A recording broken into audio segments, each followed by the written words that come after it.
Le sujet du roman, c'est ma lignée maternelle.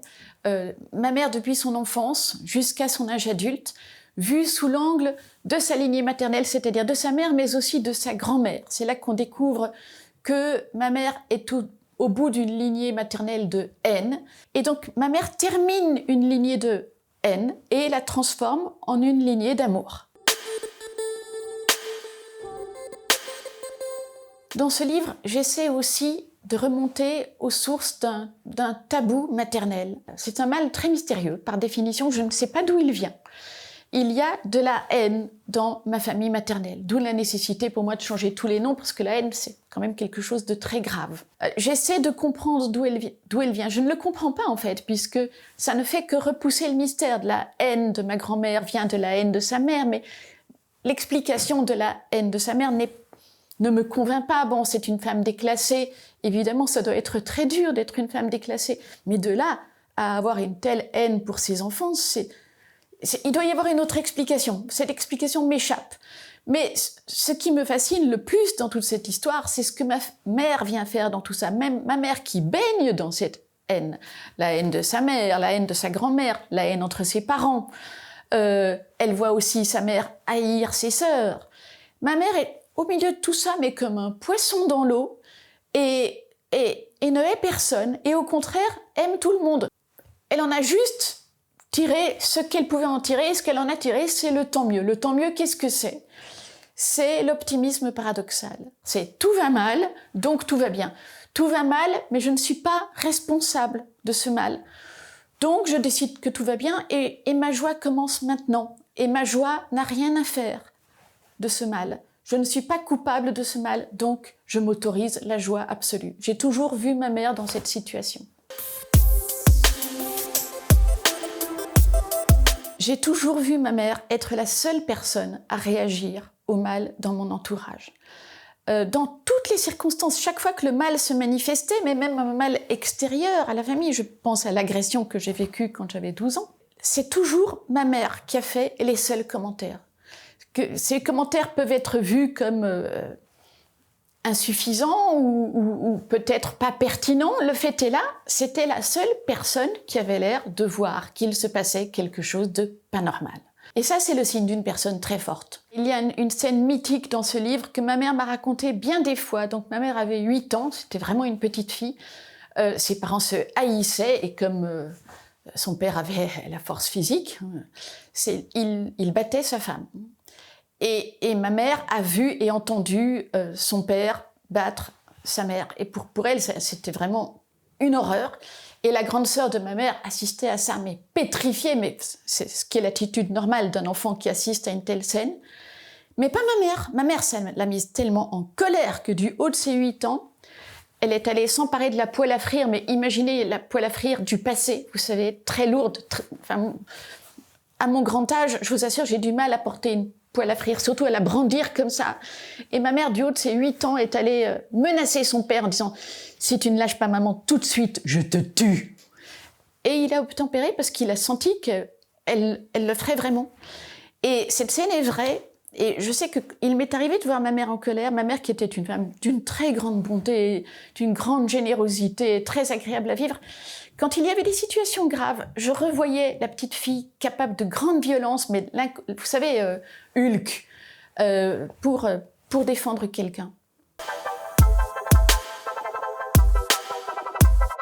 Oui, ma mère ayant assisté très tôt dans sa famille proche à des scènes d'une violence folle, son père qui battait sa mère serial killer de chats, sa mère affreusement brutale avec sa sœur, ses sœurs, sa grand-mère forçant ma mère à manger son vomi, toutes sortes de scènes qui aujourd'hui enverraient n'importe quel enfant à la DAS.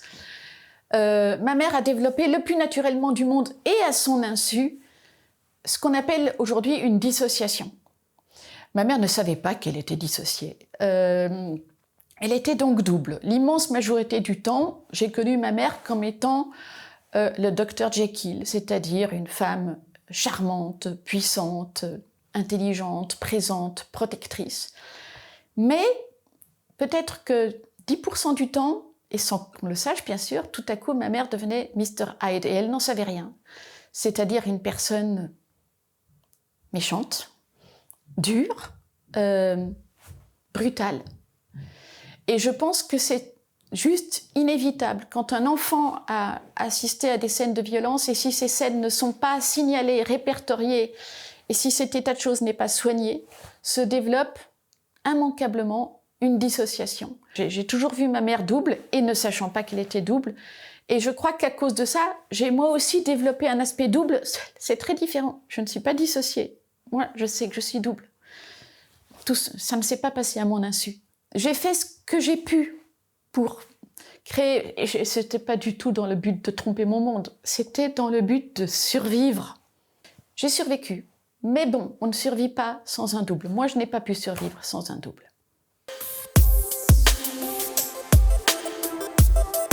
Le tant mieux est un antidote extraordinaire, c'est une force très recommandable, mais il faut voir aussi que c'est une arme à double tranchant.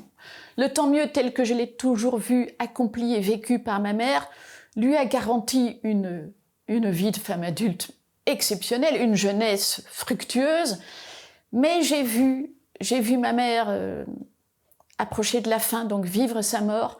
Là, c'était vraiment l'envers du décor. Et tout ce qu'elle avait refoulé, tout ce qu'elle ne savait pas qu'elle avait refoulé pendant une vie entière, pleine de toutes les souffrances que comporte immanquablement une vie entière, tout s'est manifesté à ce moment-là. Donc pendant les dernières années de la vie de ma mère, je l'ai vue souffrir, je l'ai vue être le contraire du tant mieux, je l'ai vue en proie à la démence sénile, à la négativité, heureusement jamais à la haine. La haine, vraiment l'a épargnée jusqu'au bout. Mais quand même, c'est là qu'on voit qu'il y a, même si tant mieux est une arme remarquable et que je la recommande, il y a une limite au tant mieux, il y a toujours un moment où on voit ressurgir l'envers du décor. Bon, ma mère a de toute façon sauvé ma vie. Elle s'est pas contentée de me donner la vie, elle m'a sauvé la vie plus d'une fois. Mais je pense qu'elle m'a surtout sauvé la vie en sentant que j'étais celle de ces 3 enfants qui étaient frappés de noirceur, ce qui est vrai. Mon frère et ma sœur sont solaires, ils l'ont toujours été, ils ont toujours été dans la lumière. Moi, petite déjà, j'avais des ténèbres sur mon front et ma mère le sentait. Et sans faire de la psychanalyse de bazar, c'était une femme très simple, elle n'avait pas beaucoup de culture, elle venait me dire « Mais qu'est-ce que t'as ?» Et moi, je répondais comme une petite fille de 5 ans, mais je ne sais pas.